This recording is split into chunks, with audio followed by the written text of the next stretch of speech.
찬양할 때 우리 주님이 우리를 찬양합시다. 주님이 우리를 빛으로 부르셨으니 부르심 따라서 나 살기 원해. 거룩한 나라요 주께서 택한 백성이니 주를 의지하여 담대함으로 주님의 빛 비추게 하소서. 어두운 세상 가운데 거룩함으로 주님의 빛 비추게 하소서. 예수의 이름으로 일어서도록. 다시 한번 주님이 우리를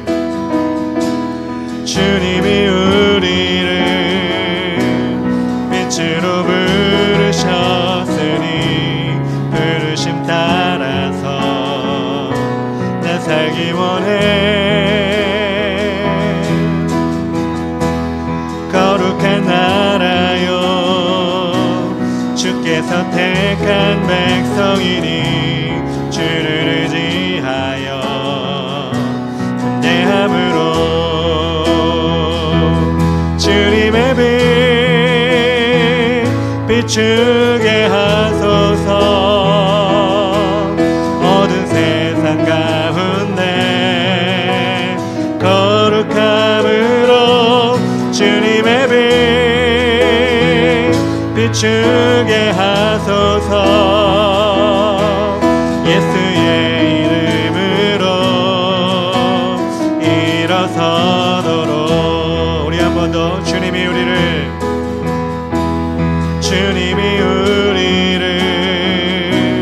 빛으로 부르셨으니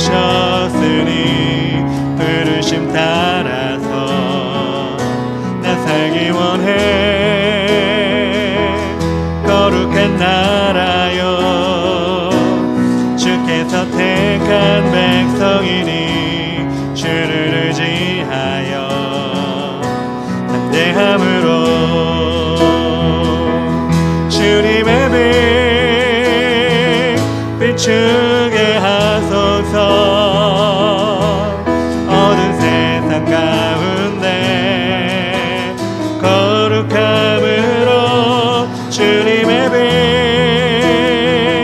비추게 하소서.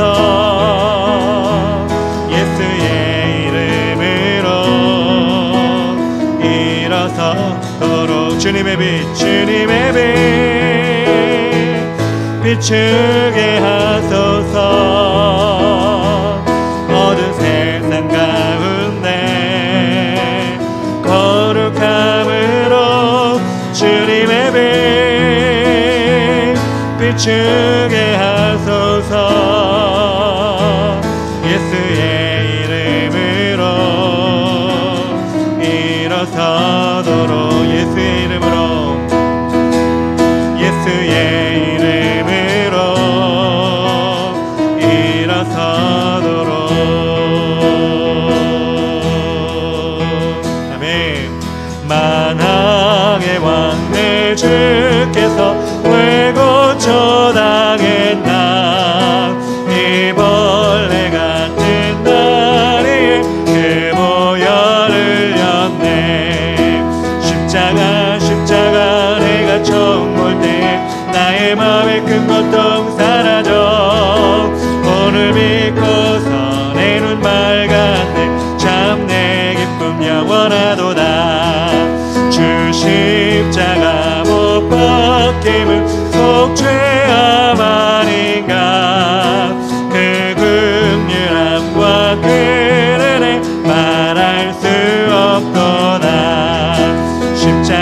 십자가 내가 처음 볼 때 나의 마음의 큰 고통 사라져. 오늘 믿고서 내 눈 맑았네. 참 내 기쁨 영원하도다. 늘 울어도 그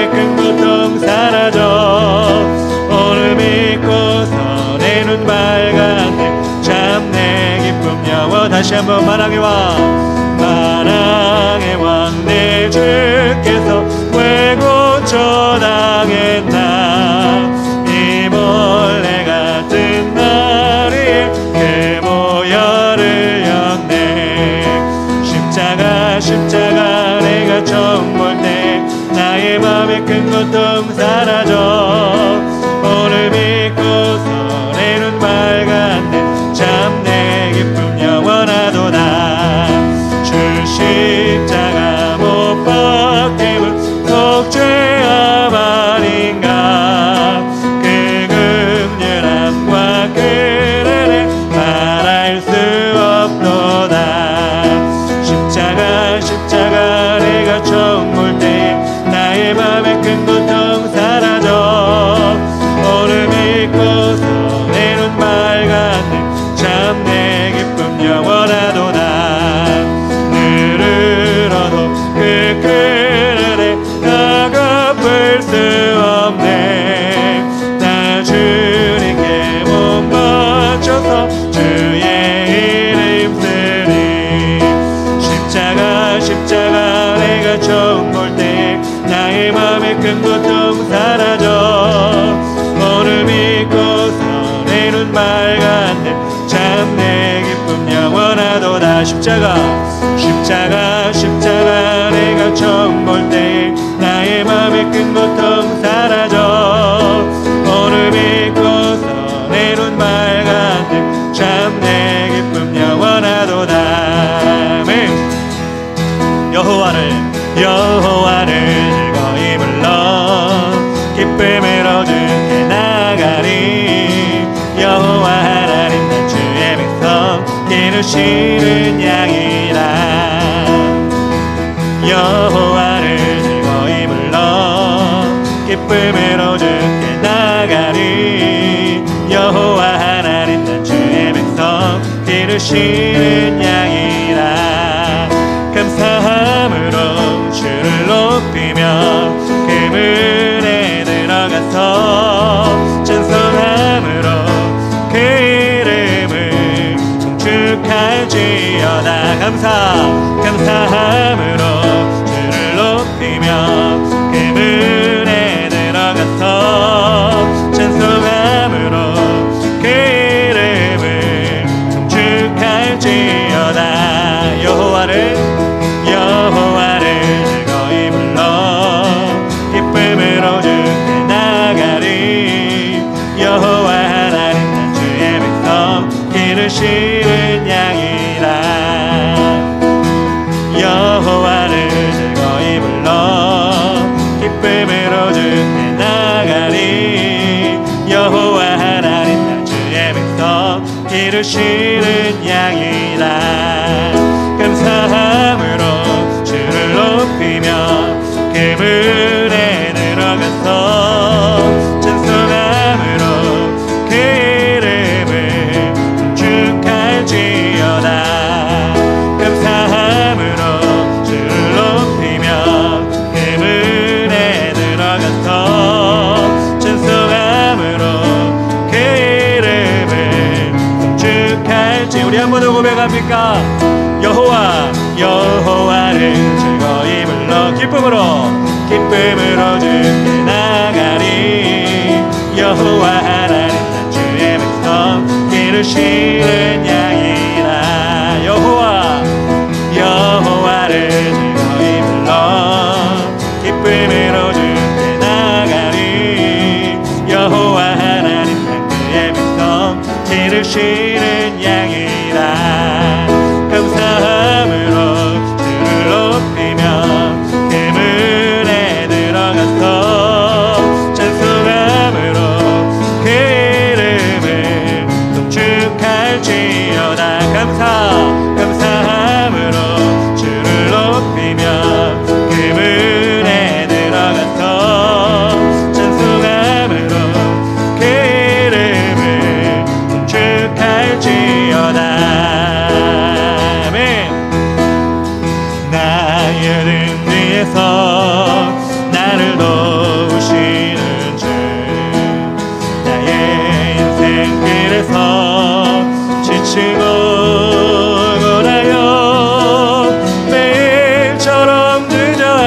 싶을 때 나를 밀어주시네.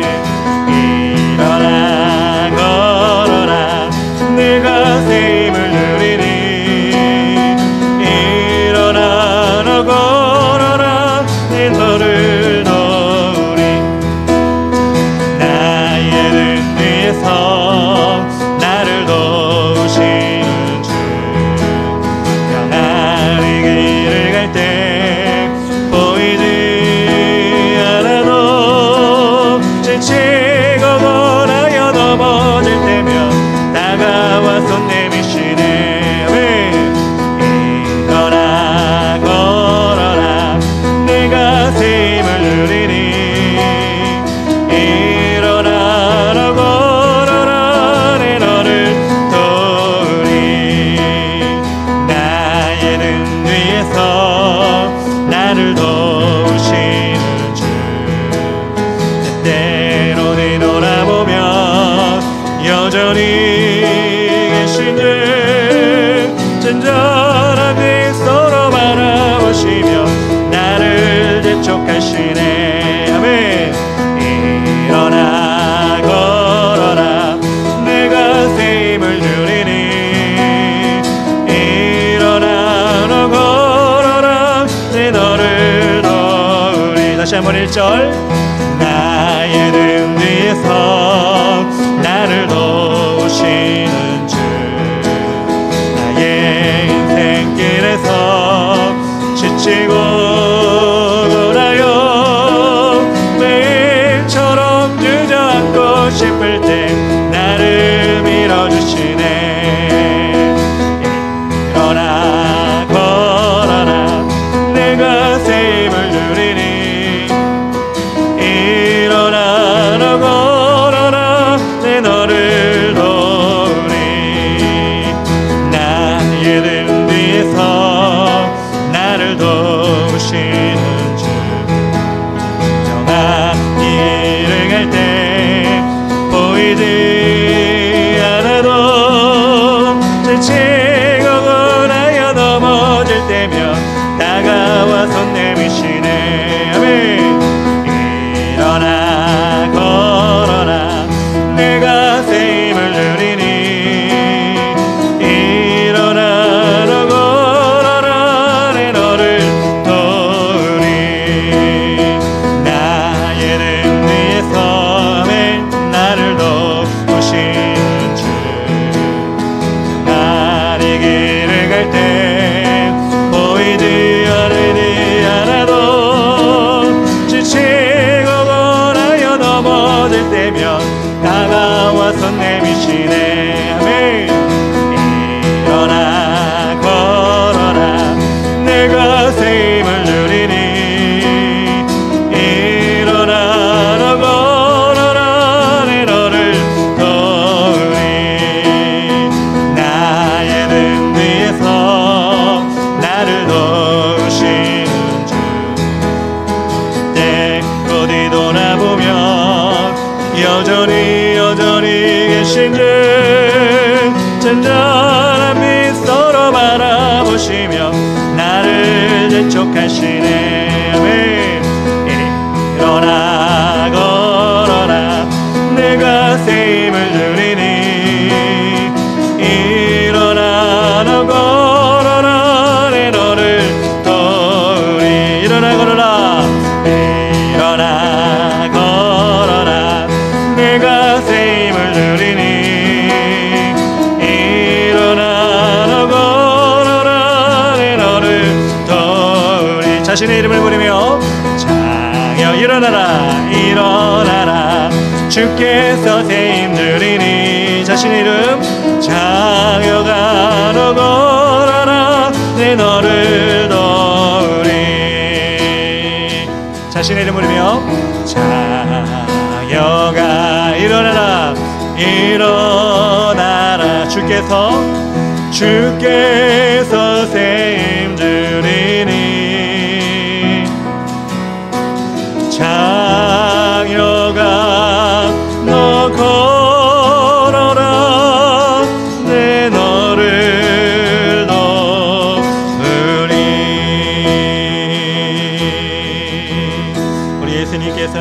우리를 위해 십자가에 피 흘려 못 박혀 돌아가셨습니다. 그 은혜를 기억하며 찬양합시다. 아름다웠던 지난 추억들, 사랑했었던 많은 친구들, 멀고도 험한 고난의 길을 나 이제 말없이 주님을 위하여 떠나야지. 수없이 많은 사람들 위해 주님이 바친 고귀한 인생, 영원히 당신과 함께 있고파 사랑의 십자가를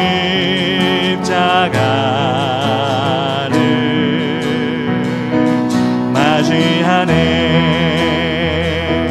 지난 6월절 저녁 성찬 때 주님과 함께 마시던 피차, 그 일이 문득 생각이 나며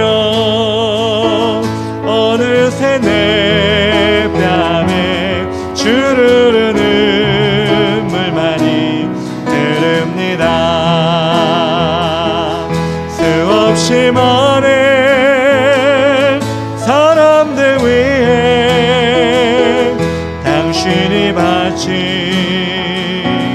고귀한 인생, 영원히 당신과 함께 있고파 사랑의 십자가를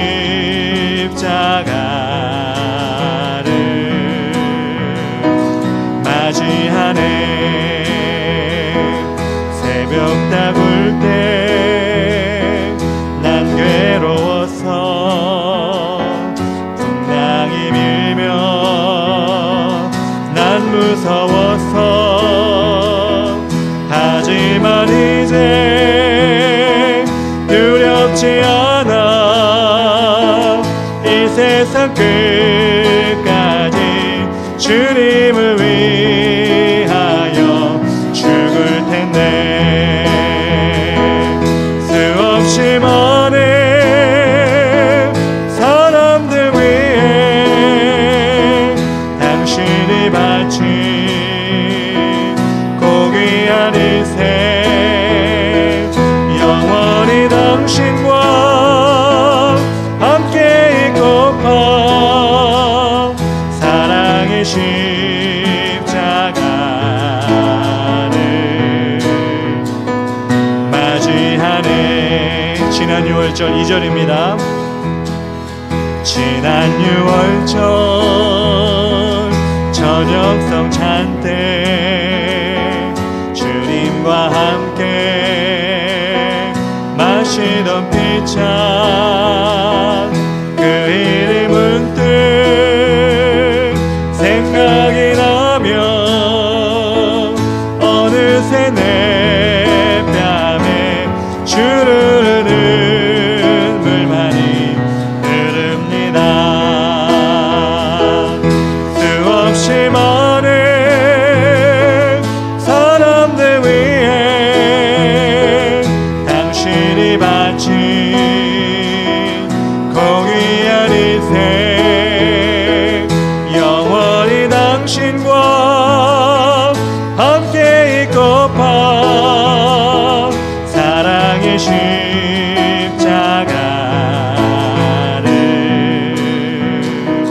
맞이하네.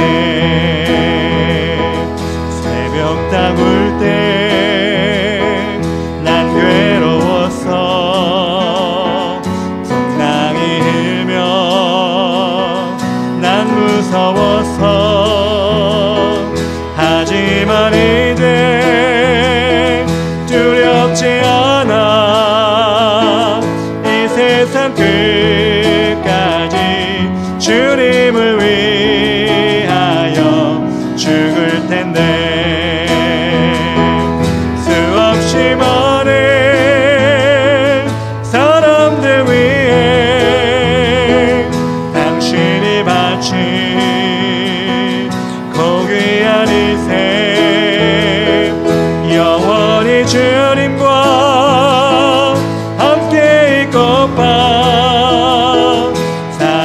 주의 십자가를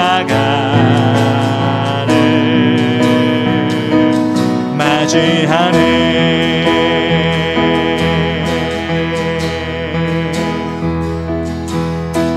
주의 보좌로 나갈 때에 어떻게 나가야 할까?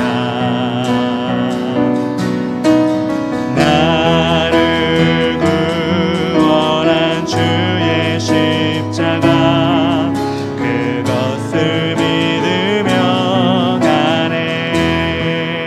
주의 보좌 주의 보좌로 나갈 때에 나 여전히 부족하나.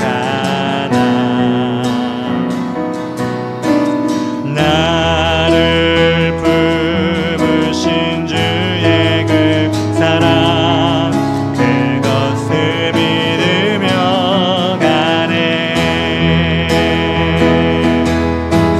자격 없는 내 힘이 아닌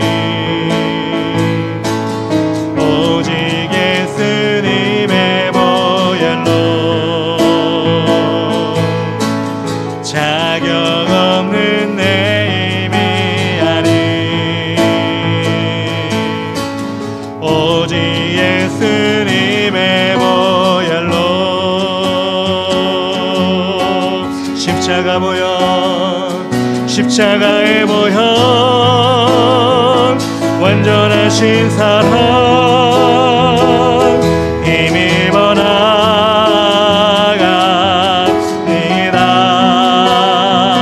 십자가의 보혈 완전하신 사랑 힘입어 예배합니다.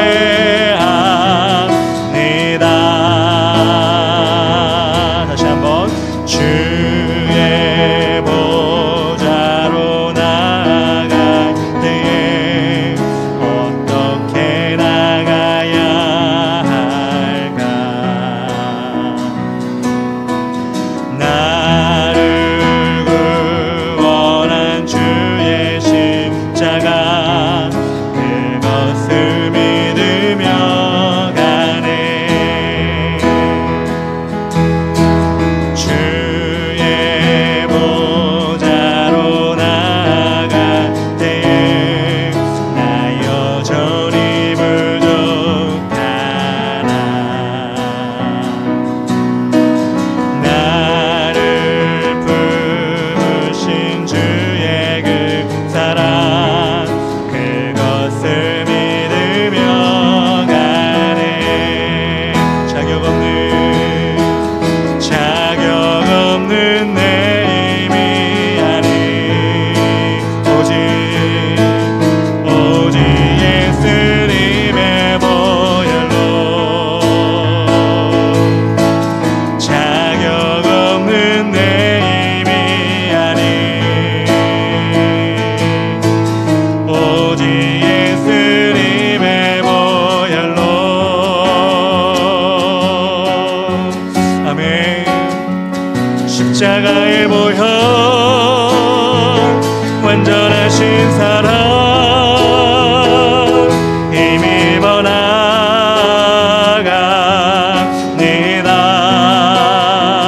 십자가의 보혈 완전하신 사랑 힘입어 예배함. 십자가의 보혈 십자가의 보혈 완전하신 사랑 힘입어 나갑니다.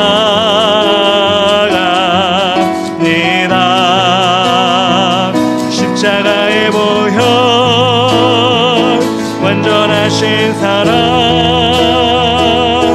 힘입어 예배합니다.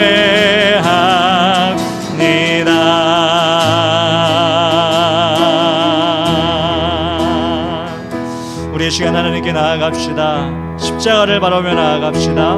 하나님의 은혜를 기억하며 나아갑시다. 우리 하나님께서 이 시간까지도 우리를 지켜주신 그 은혜에 감사하는 마음으로 예배하게 하여 주시옵소서. 하나님의 능력으로 우리를 덧입어 주시어서 그 십자가의 보혈을 날마다 우리 심령 가운데 덮을 수 있도록 도와주시옵소서. 주 이름 부르며 나아가지 기도하며 나아가겠습니다. 주여, 십자가의 보혈 완전하신 사랑 힘입어 나갑니다.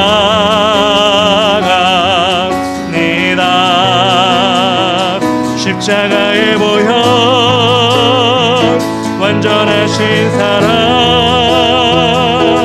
힘입어 예배한 주님 보좌갑니다. 갑니다. 보좌 앞으로 십자가의 보혈 완전하신 사랑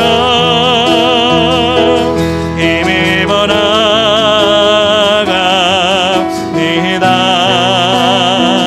십자가의 보혈 완전하신 사랑 힘입어 예배합니다.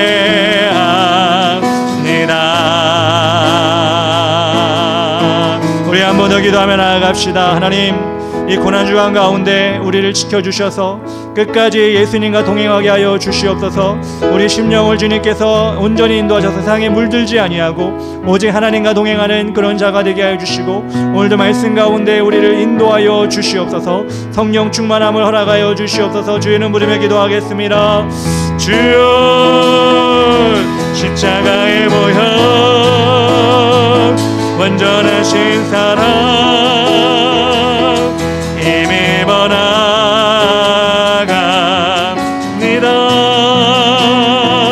십자가의 보혈 완전하신 사랑 힘입어 예배한 온전히 주님 바라봅시다. 십자가의 보혈 완전하신 사랑 힘입어 나갑니다.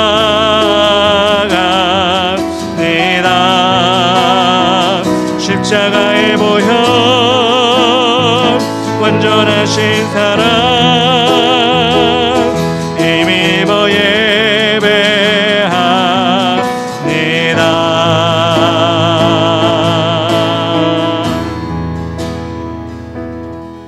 하나님 감사합니다. 십자가의 보혈로 우리를 깨끗하게 씻어 주시어서 이렇게 오늘도 주의 자녀 되어 주님께 예배하게 하심을 감사합니다.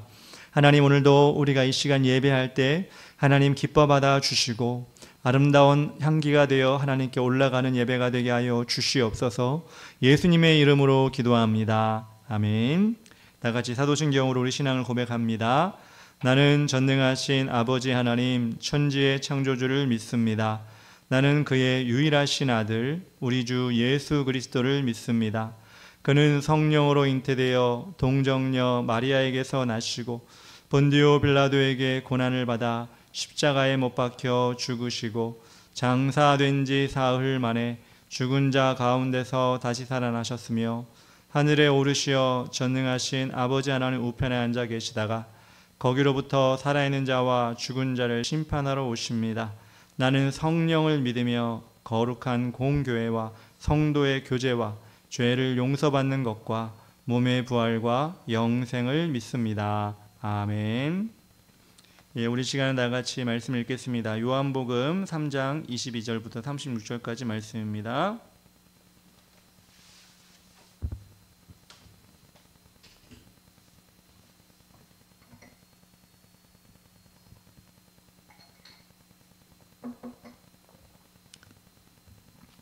요한복음 3장 22절부터 36절까지 말씀 한 절씩 교독하겠습니다. 제가 먼저 22절 읽겠습니다.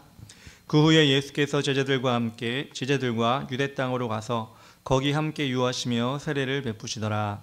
요한도 살렘 가까운 에논에서 세례를 베푸니 거기 물이 많음이라. 그러므로 사람들이 와서 세례를 받더라. 요한이 아직 옥에 갇히지 아니하였더라.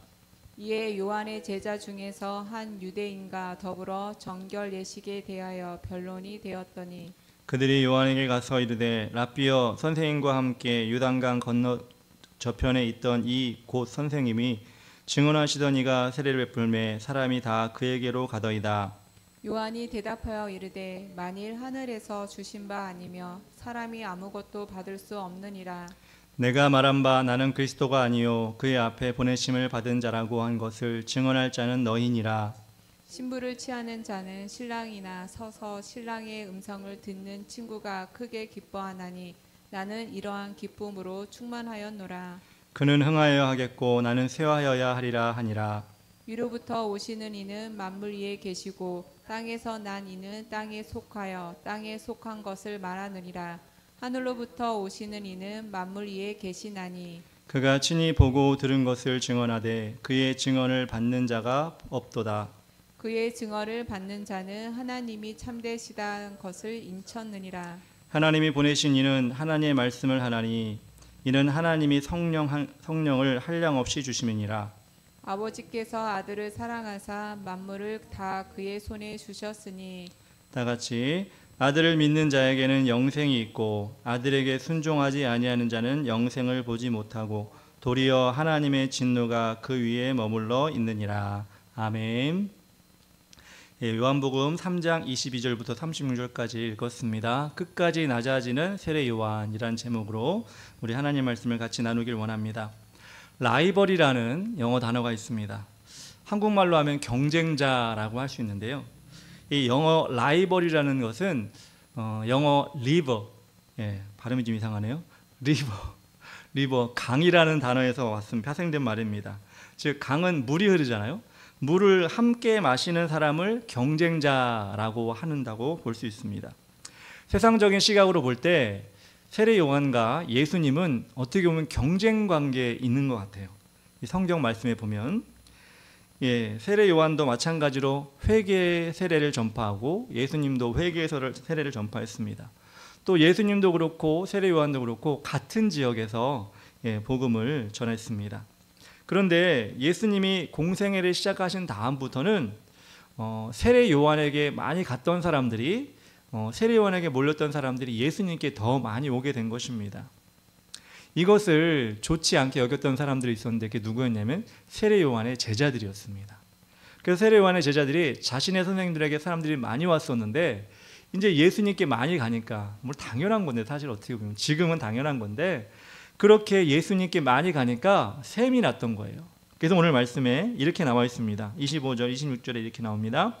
이에 요한의 제자 중에서 한 유대인과 더불어 정결 예식에 대하여 변론이 되었더니 그들이 요한에게 가서 이르되 랍비여 선생님과 함께 요단강 저편에 있던 이 곧 선생님이 증언하시던 이가 세례를 베풀매 사람이 다 그에게로 가더이다. 이렇게 얘기합니다.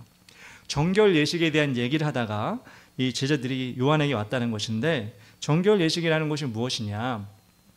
이스라엘 백성들은 그 당시에 밖에서 활동을 하다가 집으로 들어갈 때 손과 발을 닦는 그런 풍습이 있었습니다. 왜 꼭 닦아야 되냐면 그 지역은 비가 별로 안 오고 또 나무도 별로 없고 그러니까 모래가 많은 그 바람도 많이 부는 지역이기 때문에 샌들을 신고 다니는 그 지역 특성상 밖에 있다가 집 안으로 들어갈 때는 손과 발을 꼭 씻어야 한다는 것입니다. 먼지를 다 씻어야 한다는 것입니다. 이것이 바로 정결 예식이라고 하는데 그렇게 깨끗이 씻는 게 당연한 건데 거기에 빗대서 정확히 나오지 않았지만 이런 얘기인 것 같아요. 세례 요한도 회개의 세례를 전파해서 사람들이 회개하기 위해 나와서 세례를 받고 예수님도 회개의 세례를 전파해서 예수님께 나와 세례를 받는데 사람들이 예수님께 많이 가니까 어떤 사람들이 그런 거겠죠. 야, 예수님의 세례가 더 깨끗하게 하는 거 아니야? 세례 요한보다 예수님의 세례가 더 깨끗하게 하는 거 아니야? 이렇게 생각을 하고 그것을 입 밖에 내는 겁니다. 그걸 들은 요한의 제자들은 세례 요한의 제자들은 어떻겠어요? 우리 선생님의 세례가 더 약하다? 뭐 이렇게 사람들이 얘기하니까 어떻게 보면 좀 세민하고 화가 났겠죠. 사람의 마음이 누구와 비교해가지고 아주 못하다 이런 얘기를 들으면 기분이 당연히 나쁠 것입니다. 그 당시 상황을 비추어 볼 때 특히 세례 요한은 예수님과 비교할 수 없을 정도로 세례 요한은 훨씬 더 주목을 받는 사람이었어요. 지금은 우리가 예수님 그렇지만 그 당시에 예수님은 공생애를 얼마 시작하지 않았고 세례 요한은 여러 가지 조건을 가지고 있었기 때문에 예수님보다 어떻게 보면 더 유력한 사람이었습니다. 첫 번째로 세례 요한은 제사장의 아들이었습니다. 사가랴라고 하는 모든 사람의 존경을 받는 제사장의 독자, 외아들이었습니다. 그렇기 때문에 사람들이 되게 귀하게 여겼겠죠. 근데 예수님은 어땠죠? 예수님은 목수, 그 당시에는 좀 천한 직업이었죠. 목수의 아들이었고 또 목수였습니다. 그런데 그 목수의 아버지는 일찍 돌아가셨기 때문에 변변한 그 집안에 내세울 것이 없었습니다. 세례 요한은 또 예수님보다는 먼저 태어났죠. 우리도 그렇지만 장유유서라고 먼저 나이 먹고 태어난 사람을 우리는 존귀하게 여기잖아요. 이스라엘도 마찬가지로 세례 요한이 더 먼저 태어났기 때문에 사람들이 더 존중을 해줬습니다. 세례 요한은 자기가 철이 나기 시작함부터 광야로 나가서 메뚜기와 석청 그리고 낙대털 옷을 입으면서 경건 생활을 했습니다. 오랜 시간 동안 사람들이 세례 요한의 삶을 봐왔던 거예요. 저 사람은 경건한 사람이야. 저 사람은 정말 구별된 사람이야. 근데 예수님은 공생애를 시작한 지 1년도 안 된 상황이지 않습니까? 그러다 보니까 세례 요한과 예수님의 배경과 여러 가지 조건을 볼 때 세례 요한이 절대 못한 것이 없는 그런 상황이었습니다. 그런데 예수님께 더 많은 사람들이 가서 세례를 받으니 그 제자들이 기분이 나빴겠죠. 기분이 나쁘니까 세례 요한에게 찾아와가지고 이렇게 막 얘기를 하는 것이었습니다. 요즘 여러분 대통령 선거를 이제 준비하고 있잖아요. 대통령 선거를 준비할 때 여러 후보들이 나오고 있습니다. 그 후보만 나오는 것이 아니라 그 후보를 지지하는 사람들도 함께 나와가지고 누구를 지지합니다. 이렇게 옹호하는 것을 우리가 보게 됩니다. 그들이 하나같이 하는 주장이 무엇입니까? 자신들이 따르는 그 후보가 최고다. 그 사람이 능력이 있고 다른 사람과 비교가 안 된다. 다른 사람들은 비리도 많고 범죄도 저질렀고 배신하고 무책임하고 자신의 후보는 그런 사람이 아니다. 이렇게 비교해가지고 우리 후보 내가 따르는 사람이 최고다라고 얘기하면서 상대방을 깎아내리지 않습니까? 이것이 어떻게 보면 사람이라면 정상이죠. 세례 요한도 마찬가지로 그렇게 예수님이 더 주목을 받고 예수님께 많은 사람들 가면 말이라도 내가 좀 더 낫는데, 내가 좀 더 괜찮은 사람인데, 내가 더 오래 사람들에게 세례를 베풀었는데 이렇게 얘기할 만도 한데 제자들도 그렇게 하기를 바라고 세례 요한을 찾아와서 얘기를 했는데 세례 요한이 뭐라고 얘기하냐? 27절, 28절에 이렇게 나왔습니다. 요한이 대답하여 이르되 만일 하늘에서 주신 바가 아니면 사람이 아무것도 받을 수 없느니라. 내가 말한 바 나는 그리스도가 아니요 그의 앞에 보내심을 받은 자라고 한 것을 증언할 자는 너희니라. 이렇게 세례 요한이 얘기합니다. 이런 세례 요한의 모습을 통해 우리가 배울 수 있다면 오늘 세 가지 정도를 같이 알아봤으면 좋겠습니다. 첫 번째로 무엇이냐? 자신의 사명을 확실히 알고 있다는 것입니다. 세례 요한은 자신의 사명을 확실히 알고 있었습니다.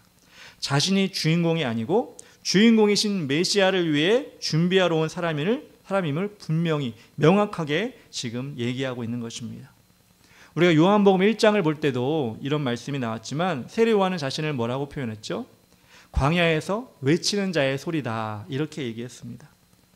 불려지면 어딘가 사라져버리고 소리와 같은 인생, 기억되어 존귀하게 여겨지는 인생이 아니라는 것입니다. 우리 그리스도인 역시 지금과 같은 자기 PR의 시대, 자기가 제일 잘났다라고 자랑하는 시대에 꼭 잊지 말아야 할 것은 무엇이냐? 온 세상의 주인은 하나님이시며 우리를 구원하신 예수님만이 인류의 희망이기에 우리는 그분만을 쫓아가겠습니다. 그분을 높이는 성도가 되겠습니다. 라고 하는 우리의 사명을 기억하는 것입니다. 그런데 우리가 돈을 좀 벌리면 조금만 높은 위치에 올라가면 사람들이 자신을 따른다고 생각을 하면 그 사명을 잊어버리고 하나님보다 자신을 더 높은 위치에 올려놓는 경우가 많이 있다는 것입니다. 저는 아직 그렇게 성공해 보지 못해서 많은 사람을 또 많은 돈을 또 높은 위치에 올라가 보지 못해서 잘 모르겠지만 가만히 생각해 보면 저도 그럴 것 같은 생각이 들어요. 저도 그런 유혹에서 벗어나기 쉽지 않을 거라는 생각이 듭니다. 높은 위치에 올라가고 사람들이 막 따르고 그러면 나 자신을 위해 살려고 노력하려고 하지 않을까라는 생각이 듭니다. 세상에 돈에 굽신거리는 사람이 얼마나 많고 권력에 아부하는 사람도 얼마나 많습니까? 아무리 자신은 안 그럴 것이라고 자신한다고 해도 성도들도 마찬가지로 유혹에 빠질 수밖에 없습니다. 성도만 그런 것이 아니라, 지금 우리만 그런 것이 아니라 성경에 나오는 인물들도 그랬던 사람들이 많이 있었습니다. 사도 바울 역시도 그 유혹에 빠지기 쉬운 그런 위치에 있던 사람입니다. 왜냐하면 가는 곳마다 교회를 세웠고 기사와 이적을 베풀었고 또 하나님께서 도와주셔서 큰 성과를 거두는 많은 제자를 양성하는 그런 삶을 살았기 때문에 사도 바울 역시도 그런 유혹에 빠질 수밖에 없었습니다. 또 한 가지, 자신은 천국을 보고 왔다. 고린도후서에 보면 삼층천을 보고 왔다라고 얘기할 정도로 하나님과 가까웠던 사람이었는데, 그걸 자랑하면, 그것을 사람들에게 얘기하면 얼마나 더 사람들이 와, 대단하다, 사도 바울 최고야, 사도 바울 정말 능력의 종이야, 이렇게 얘기할 수 있겠습니까? 그런데 하나님께서 사도 바울에게 본인이 이야기하기를 하나님께서 그런 모습을 가지고 교만하지 않게 하기 위해서 가시를 주었다, 이렇게 사도 바울은 이야기하고 있습니다. 고린도후서 12장 7절에 이렇게 나옵니다. 여러 계시를 받은 것이 지극히 크므로 너무 자만하지 않게 하시려고 내 육체에 가시 곧 사탄의 사자를 주셨으니 이는 나를 쳐서 너무 자만하지 않게 하려 하심이라. 육체의 가시가 무엇인지를 잘 나오진 않고 있지만 사도 바울은 자기에게 하나님이 가시를 주었다고 이야기하고 있습니다. 이 가시를 학자들은 간질 혹은 또 안질이라고 얘기하고 있습니다. 여러분, 아무리 능력이 많고 많은 사람 앞에서 복음을 전하며 그 능력을 나타낸다 할지라도 갑자기 사도 바울이 거품을 불고 쓰러지면 어떻겠어요? 그 능력, 그 권위, 그런 모습들이 한 번에 상쇄될 것입니다. 그런 경우가 아니라면 또 안질, 눈에 안 좋아가지고 글도 제대로 쓸 수가 없고 사람을 봐도 딴 사람을 알아볼 수 없다면 그 사람 또한 온전한 사람이 아니다, 사람들이 그 사람을 흉을 볼 수도 있을 것입니다. 그런데 사도 바울은 그 자랑스럽지 못한 가시를 가지고 있음에도 불구하고 감사했습니다. 왜냐하면 하나님이 자신에게 준 것이 너무나 많아서 자신은 자만하기 너무 쉬운데 하나님이 그 가시를 줌을 통해 하나님께서 나를 낮아지게 하셨다, 이렇게 말씀하고 있는 것입니다. 고린도후서 12장 9절에서 10절에 이렇게 나왔습니다. 나에게 이르시기를 내 은혜가 내게 족하도다. 이는 내 능력이 약한 데서 온전하여짐이라 하신지라. 그러므로 도리어 크게 기뻐함으로 나의 여러 약한 것들에 대하여 자랑하리니 이는 그리스도의 능력이 내게 머물게 하려 함이라. 10절에 그러므로 내가 그리스도를 위하여 약한 것들과 능욕과 궁핍과 박해와 곤고를 기뻐하노니 이는 내가 약한 그때에 강함이라. 자신에게 준 가시가 분명히 자신을 약하게 만들었고 자신을 움츠러들게 만들지만 그것이 하나님의 영광을 위한 것이라면, 예수님을 높여드리기 위한 것이라면 나는 그것으로 인해 강해질 수 있다, 그것으로 인해 기뻐할 수 있다. 이것이 낮아지는 자의 삶의 고백인 것입니다. 한없이 자기를 높이기만 하면 잠깐은 즐거울 수 있겠지만 그 잠깐이 끝나면 어떻게 되죠? 영원한 슬픔 가운데 빠질 수밖에 없습니다. 그런데 우리는 낮아지고 사도 바울이나 세례 요한처럼 낮아진다면 잠깐은 우리가 낮아져서 사람들에게 저 사람 별로네, 저 사람 아무것도 없네 라고 할지라도 영원한 삶 가운데 하나님을 높여주시고 하나님께서 우리를 귀하게 여겨주시기 때문에 우리는 낮아지는 것에 두려워하거나 떨어서는 안 된다는 것입니다. 두 번째로, 세례 요한은 신랑 되신 예수님을 보며 기뻐하였습니다. 저도 결혼을 해봤고 다른 친구들의 결혼식에 여러 번 참여해도 봤습니다. 요즘에 또 결혼식이 시즌이니까, 봄이니까 또 결혼식에 가서 참여를 하는데 많이 드는 생각은 결혼식에 신랑 신부는 좋겠다. 그런데 그들만 좋은 거지 뭐 나에게 좋은 게 있을까? 요즘에는 그런 생각이 듭니다. 요즘에는 어쩔 수 없이 그 결혼식에 나는 뭐 주인공도 아니고 들러리지 뭐 가서 그냥 뭐 일이나 도와주고 그러는 거지. 그렇게 생각을 하고 신부가 이쁘던 안 이쁘던 신랑이 잘생기든 안 잘생기든 사실 별로 관심이 없더라고요. 그리고 뭐 관심이 많으냐? 오늘 밥이 뭐가 나오나? 오늘 뷔페가 얼마짜리인가? 내가 좋아하는 음식이 있나 없나? 사실 이런 데도 관심이 많을 때가 있습니다. 그 결혼식의 기쁨과는 좀 거리가 멀어진 거죠. 근데 세례 요한은 예수님보다 더 뒤처지고 사람들의 관심이 사라지는 그 순간에도 어떤 것을 고백하고 있느냐? 29절에 이렇게 나왔습니다. 신부를 취하는 자는 신랑이라 서서 신랑의 음성을 듣는 친구가 크게 기뻐하나니 나는 이러한 기쁨으로 충만하였노라. 그는 흥하여 하겠고 나는 쇠하여 하리라 하니라. 세례 요한은 신랑이 아니죠. 세례 요한은 신랑의 친구 정도 된다 이렇게 얘기하고 있습니다. 자신은 그런 존재지만 그래도 크게 기뻐한다. 그리고 예수님은 더 흥해하고 자신은 잊혀져도 괜찮다 이렇게 얘기하고 있는 것입니다. 어떻게 보면 세례 요한은 이 마지막 때 예수님이 다시 올 때 그 영원한 혼인잔치를 아마 내다봤는지도 모르겠습니다. 우리가 경험하는 세상의 혼인잔치가 아니라 정말 우리가 영원히 거하게 될 천국에 들어가는 그 아름다운 혼인잔치를 바라보며 신랑 되신 예수님의 모습을 내다보며 세례 요한은 기뻐한 것이 아닌가 생각합니다. 제가 아주 어릴 때 찬송가에는 없지만 복음성가 테이프 이런 걸 많이 제가 산 건 아니지만 어떻게 집에 있어서 듣게 되는데 그 들었던 찬양 가운데 기억나는 찬양이 있습니다. 간단한 가사인데 간단한 가사와 멜로디지만 그 내용이 아마 세례 요한의 마음처럼 들릴 것 같다는 생각이 듭니다. 제목이 무엇이냐? 부럽지 않네 라는 제목입니다. 1절과 3절과 4절이 있는데 2절 빼고 한번 제가 불러보려고 하는데요. 한번 들어보시기 바랍니다. 세상 사람 날 부러워 아니하여도 나도 역시 세상 사람 부럽지 않네. 하나님의 크신 은혜 생각할 때에 할렐루야 찬송이 저절로 나네. 세상 사람 날 부러워 아니하여도 나도 역시 부귀영화 부럽지 않네. 예수님의 신부 될 것 생각할 때에 할렐루야 찬송이 저절로 나네. 세상 사람 날 부러워 아니하여도 하늘나라 천군 천사 날 부러워해. 영원토록 누릴 영화 생각할 때에 할렐루야 찬송이 저절로 나네. 아멘.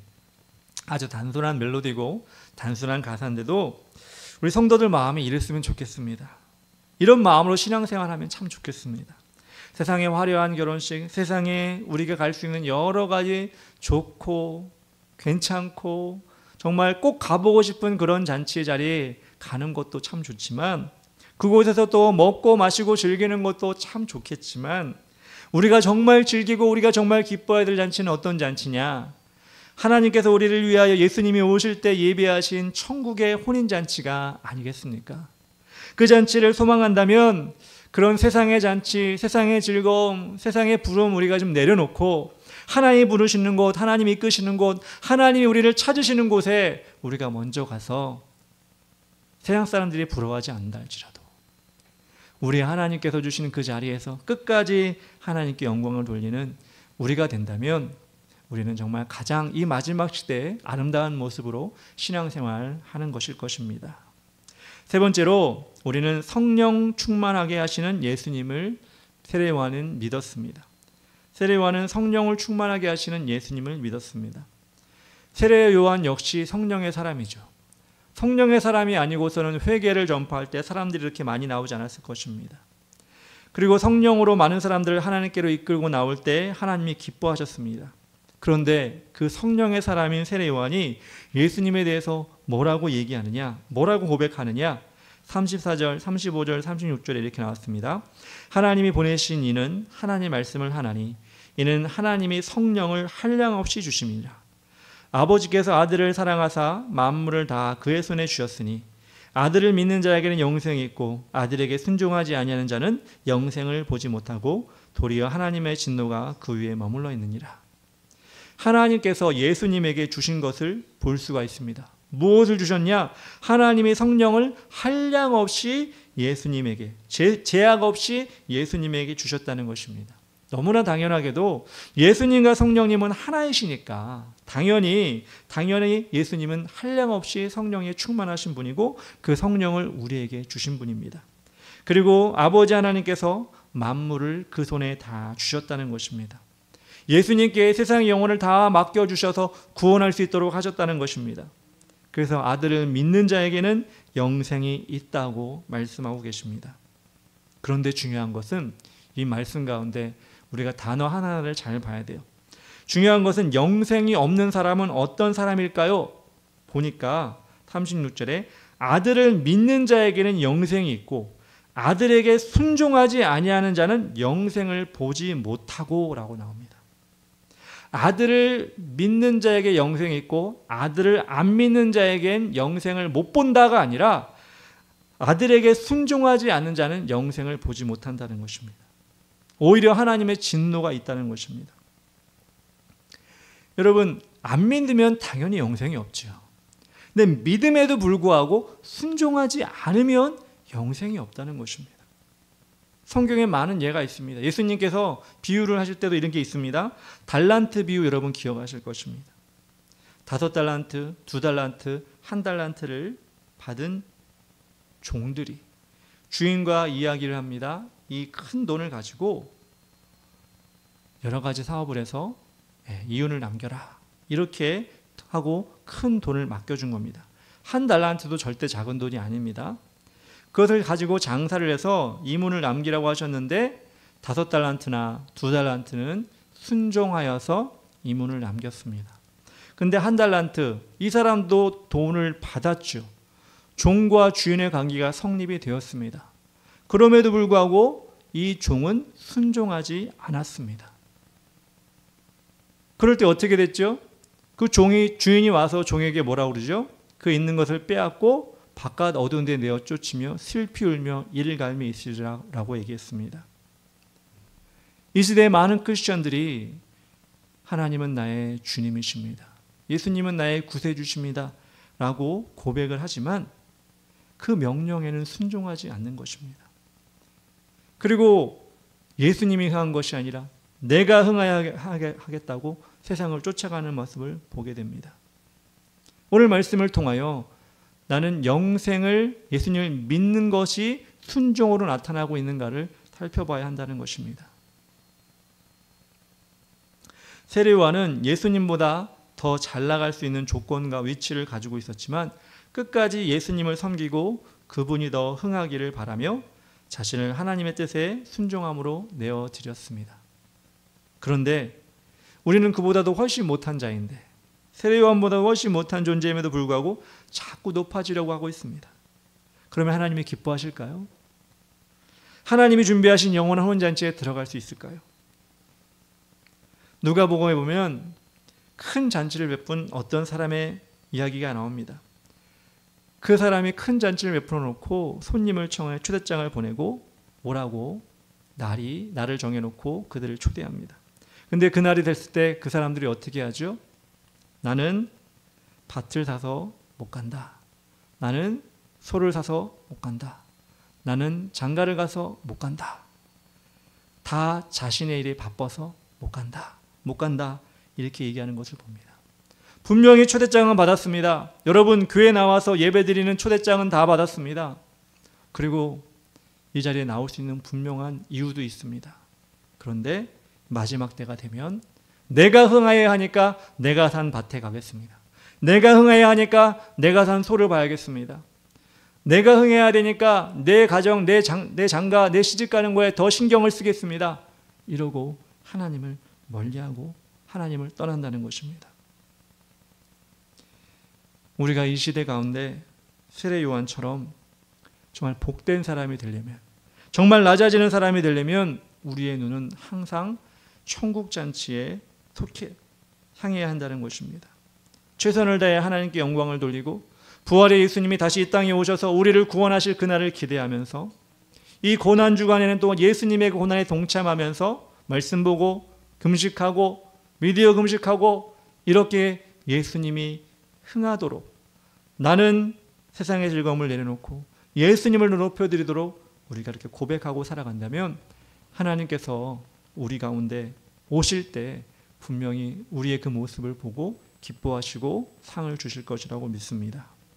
세례 요한이 그렇게 아름답게 긴 시간이 아니라 짧은 시간, 앞으로 우리가 세례 요한의 죽는 과정도 보겠지만 그렇게 짧은 시간을 살아갔지만 그 세례 요한의 족적이 얼마나 아름다운지, 물론 다른 성경의 인물도 많이 있지만 정말 세상에서는 아무 낙이 없이 살다가 그렇게 짧은 인생을 살다가 한 세례 요한의 모습이 우리에게 또 다른 믿음의 도전이 되고 우리 가운데 닮아가야 되는 모습이 되어야 된다고 생각을 합니다.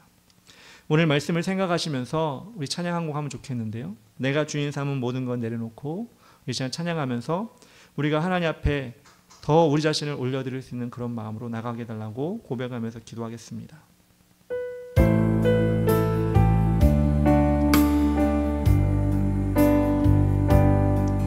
내가 주인 삼은 모든 건 내려놓고 내 주 대신 주 앞에 나가 내가 사랑했던 모든 건 내려놓고 주님만 사랑해. 다시 한번 내가 주인 삼은 내가 주인 삼은 모든 건 내려놓고 내 주 대신 주 앞에 나가 내가 사랑했던 모든 건 내려놓고 주님만 사랑해. 주 사랑 거친 풍랑에도 깊은 바다처럼 나를 잠잠케 해. 주 사랑 내 영혼의 반석 그 사랑 위에 서리. 주 사랑 주 사랑 거친 풍랑에도 깊은 바다처럼 나를 잠잠케 해. 주 사랑 내 영혼의 반석 그 사랑 위에 서리. 우리 시간 다같이 기도하며 나가기 원합니다. 하나님, 우리 세례 요한처럼 낮아지는 자가 되게 하여 주시옵소서. 주님은 흥하여 하겠고 우리는 쇠하여 하리라. 우리 삶 가운데 그렇게 하나님께서 우리 삶 가운데 높아지기를 원합니다. 또한 아버지 예수 그리스도의 그 다시 오심을 통하여 우리가 정말 그 혼인잔치를 기대하는 자가 되게 하여 주시옵소서. 세상의 즐거움이 아니라 천국의 기쁨을 소망하며 나가는 우리가 되게 하여 주시옵소서. 또 한 가지 더 기도할 때 하나님, 우리가 이 고난주간을 맞이하며 부활절을 준비하고 있습니다. 하나님, 예수님 부활하신 것처럼 우리 신앙 가운데 다시 한번 우리 믿음이 새로워지게 하여 주시옵소서. 부활의 예수님처럼 우리가 정말 뜨겁게 다시 한번 주님을 향하여 아버지 하나님 정말 진정으로 새로운 모습으로 주님께 나아가는 우리 믿음이 되게 하여 주시옵소서. 이 고난주간 가운데 그런 하나님 만나고 부활의 주님을 만날 수 있게 해달라고 주의 이름 부르며 나가지 기도하며 나가겠습니다. 주여 아버지 하나님 감사합니다. 하나님 아버지 오늘도 주님께서 인도하여 주셔서 우리 가운데 역사해 주시고 주님 은혜 가득 살게 해주시니 감사합니다. 하나님 간절히 바라고 나아가는 것은 아버지 하나님 우리는 너무나 연약하지만 하나님 우리가 함께 하셨기에 오늘도 감사함으로 예배하였습니다. 그러나 하나님 아버지 우리가 때마다 아버지 때대로 아버지 하나님 우리 자신이 높아지려 하고 세상 걸 쫓아가려 하고 하나님을 외면할 때가 너무나 고백하며 나아갑니다. 아버지님은 흥하여 하겠고 아버지 자신은 쇠하여 하겠다는 세례 요한의 고백처럼 우리의 삶 가운데 사명을 온전히 깨달을 수 있도록 인도하여 주시고 우리 하나님께도 기뻐하시는 모습으로 나아갈 수 있도록 도와주시옵소서. 하나님 아버지 세상에 많고 많은 사람들이 자신을 위해 살아가며 자신의 영광을 위해 아버지 하루하루 살아가고 있습니다. 그러나 하나님 우리는 정말 주님을 바라보며 아버지 하나님을 높여드리게 하여 주시고 하나님 우리의 연약함이지만 아버지 하나님 주님을 이름을 높여드리는 아름다운 주의 한국판이 될 수 있도록 인도하여 주시옵소서. 매를 받았고 나가는 것은 고난 주간을 맞이하는 가운데 하나님 우리가 정말 진정으로 고난의 예수님과 동참하게 하시고 말씀으로 아버지 아버지 하나님 기도로 또한 아버지 하나님 영적인 금식으로 나아갈 수 있도록 인도하여 주시고 우리의 정결한 몸으로 주님께 내어드릴 수 있도록 인도하여 주시옵소서. 그렇게 하나님을 의지하며 나아가오니 하나님 우리와 동행하여 주시옵소서. 하나님의 능력으로 채워주시고 아버지 인도함으로 나아갈 수 있도록 도와주시옵소서. 주님 감사합니다. 하나님 우리가 그렇게 이번 한 주간을 온전히 올려드릴 수 있도록 주여 주관하여 주시옵소서. 주님 바라봅니다. 주님 다스려 주시고 능력의 팔로 인도하여 주시옵소서. 주님 감사합니다. 도와주시옵소서. 인도하여 주시옵소서. 사랑과 은혜가 충만하신 하나님 감사합니다. 오늘도 세례 요한처럼 아버지 자신을 낮추고 주님을 높이는 하나님의 자녀된 삶을 배우게 하여 주시옵소서. 하나님 우리의 사명이 무엇입니까? 우리가 잘 먹고 잘 사는 것이 아니라 하나님의 나라 주님의 이름을 높여드리는 것인 줄 믿습니다. 아버지 그렇게 우리가 살아갈 수 있도록 도와주시옵소서. 또한 아버지 고난주간 아버지 하나님 부활의 예수님을 기다린 우리가 정말 세상 것이 아닌 그 예수님만 바라보며 준비하고 기다리게 하시고 부활의 예수님처럼 우리 또한 아버지 새로운 몸으로 새로운 믿음으로 주님께 가까이 갈 수 있도록 인도하여 주시옵소서. 그렇게 우리를 한 주간도 계속해서 붙잡아 주시길 간절히 바랍니다. 또한 승리하는 우리 모두가 될 수 있도록 도와주시옵소서. 예수님의 이름으로 기도합니다. 아멘.